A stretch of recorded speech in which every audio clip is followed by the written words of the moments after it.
Hello and welcome to your in-depth weekly horoscope for week commencing the 10th of October for the Sun or the Ascendant. I'm going to give you some broad strands to look out for, but please stay with me. I will then dive deep to give you in much greater detail all the ins and outs of each of the 12 zodiac signs from Aries through to Pisces. Now, as this week begins, the energy of last week's full moon is still cascading into this next 7-day period.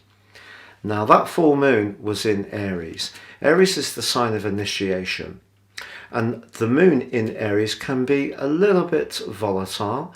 It definitely pushes us to think about our own needs, just at a time when the Sun in Libra is asking us to be aware of the commonalities we have with others, particularly as the ruler of the sign of Libra, Venus, is very close to the Sun and was on that full moon and is throughout this week. So there may be some situations where diplomacy can still have a part to play, even where we feel a bit frustrated. And because Mercury returns to the sign of Libra on Monday, it was last there on the 23rd of September before retreating in its retrograde back into the sign of Virgo. Well, Mercury in Libra is a great asset because it can help us to be a bit more detached. If people do see things differently, have a different worldview, express their ideas differently to us, we can take it a bit less personally. So there is some real opportunities in that regard this week. But Wednesday is a very powerful day because you will recall that for the whole of October, and if you've watched my November monthly videos, for the whole of November, Mars and Neptune are in a square within 3 degrees. And on Wednesday, this becomes exact.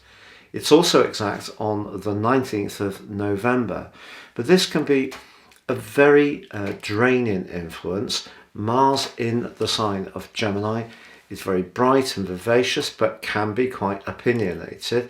But Neptune in Pisces can distort. You can see us embrace our imagination in an awesome way, but because they're at a square, the thrust, the fire of Mars is kind of dampened down by that wet energy that's coming from Neptune in Pisces. So I think that Mercury being in the sign of Libra can be some pushback against the draining and rather demoralizing energy of Mars squaring Neptune. But also on Wednesday, Mercury is in an opposition with Jupiter. This is a repetition coming back again because Jupiter's retreating and Mercury obviously went into retrograde and is coming forwards again. So if we do need to have that exchange of views, the important thing is not to exaggerate our point of view, to try to stay rooted in reality, because Mercury is a planet that really likes cool detachment through its rulership of both Gemini and Virgo. But also on Wednesday, the Sun and Venus in that tight conjunction, but particularly the Sun, is in an exact trine with Saturn. So Saturn is of course in the sign of Aquarius, very much about humanity, the collective, person kind as a whole.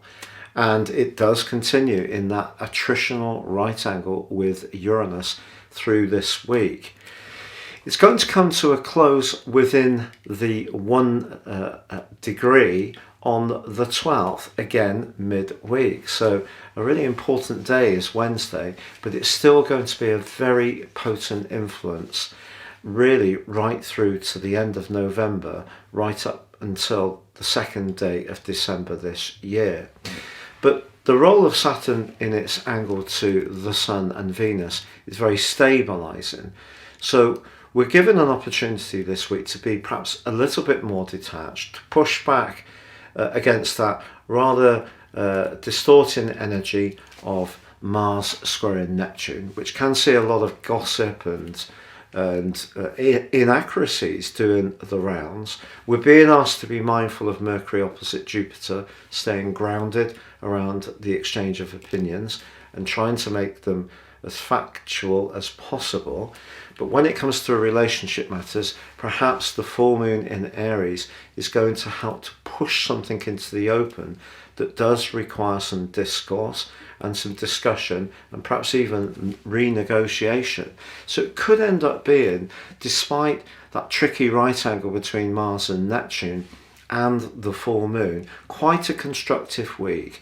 And it's all about seeing that even if we feel that we're very different to one another, and we can be very polarized in our positions, whether it's with people we find it difficult to work with, people online, or whether it's in terms of people in our immediate world, it's important to always remember the things that do actually make us all rather similar in some ways. And if we can celebrate those things, it's going to help us to deal with that challenging right angle between Mars and Neptune.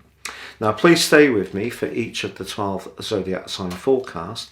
But if you would like to understand what year 2023 will hold for you in terms of more serious astrology, if you give me 3 pieces of your personal birth data of time, date and place of birth, I can give you your forecast for next year, plus the rest of this year free, and in my special package, your personal life roadmap, your character analysis.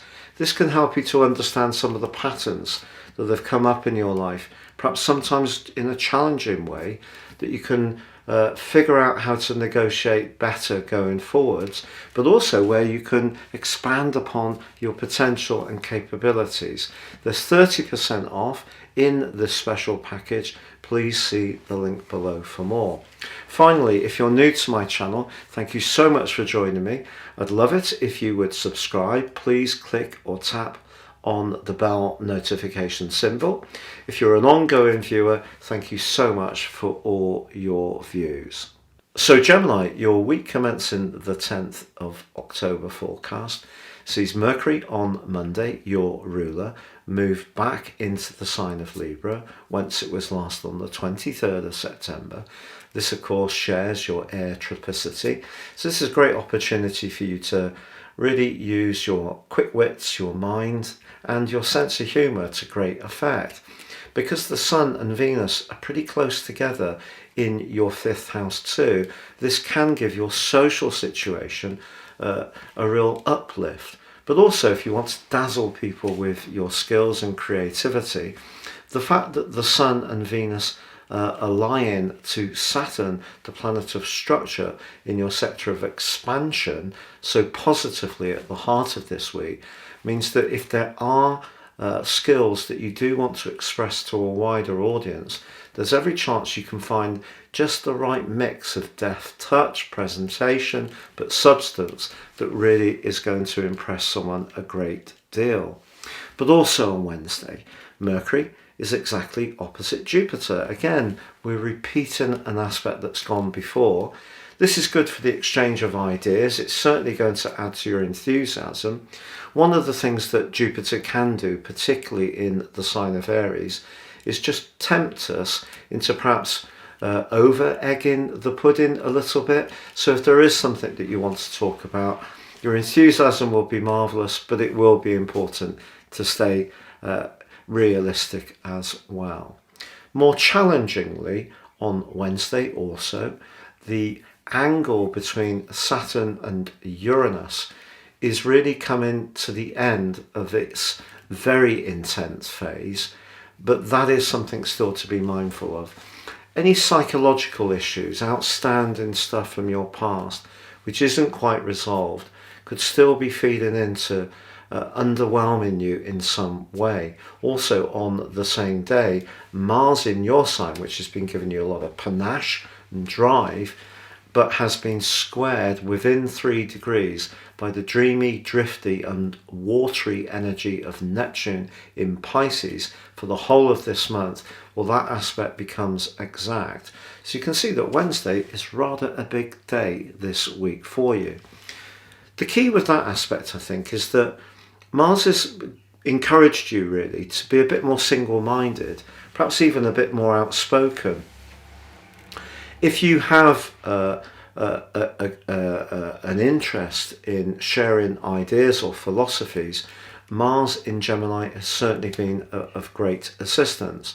The problem is that Neptune is in your 10th house of work and what's expected of you in a more traditional way. But Neptune can be about escapism. It can also be about magical dreams. It can also be about huge inspiration and highest ideals. But it can, because of the fiery energy of Mars through its rulership of Aries, it can, in some ways, just take some of the impetus and thrust away from Mars, and that could mean that something to do with your worldly interactions could leave you feeling a little lower. But I think this week has lots of upsides. And despite the fact that the full moon at the very end of last week was asking you to better manage your time, be more mindful of the people who are really good for you, either socially or in terms of working with people on the projects that you do find your passions are really given a lift by.